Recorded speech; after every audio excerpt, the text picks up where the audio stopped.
સફેદ કુર્તો અને હાથમાં ગુલાલ. મિત્રો, યાદ છે એ હોળી, આપણા બાળપણની હોળી, કે જ્યારે અલાર્મ વાગ્યા વગર જ આપણી આંખ ખુલી જતી અને પછી તો બસ હાથમાં ગુલાલ, ખીચ્ચામાં ગુલાલ, ક્યાંક પિચકારી અને મમ્મીએ આપેલા પેલા 50 રૂપિયા લઈ અને સવારમાં આપણે બધા નીકળી પડતા. એ સમયે હોળી એ માત્ર રંગોની હોળી ના હતી, પરંતુ આખા આકાશને લૂંટવાની મજા હતી.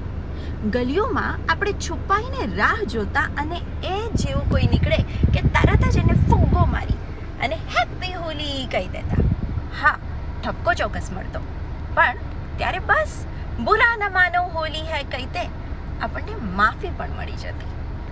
મિત્રો, હોળીની શરૂઆત એ વર્ષો પહેલાં ગોકુળની ગલીઓમાં થઈ કે જ્યારે શ્રી કૃષ્ણએ સૌ પ્રથમવાર રાધાને હોળીના રંગે રંગી હતી. એ રંગ માત્ર ચહેરા પર નહીં, પરંતુ દિલ પર લાગ્યો હતો. પ્રેમનો એ રંગ, અને ત્યારથી જ આપણી સંસ્કૃતિમાં હોળી અને એના રંગોનું વિશેષ મહત્વ છે. આજે વર્ષો વીતી ગયા, હું અને તમે મોટા થઈ ગયા છીએ, અને આજે એ જ સફેદ કુર્તા પર ડાઘ લાગશે એનો ડર છે આપણને. પણ હું તમને એવું કહેવા આવી છું કે ચાલો ને ફરી પાછા હોળીના એ જ રંગોમાં રંગાઈએ.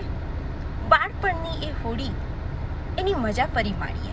એ જ ગલીઓમાં દોડીએ, ફુગ્ગા મારીએ, પિચકારીથી એકબીજાને ભીંજવીએ. મન મોટાવને દૂર મૂકી અને બસ હોળીના નવનવા રંગોમાં રંગાઈએ. Wish you a very happy Holi.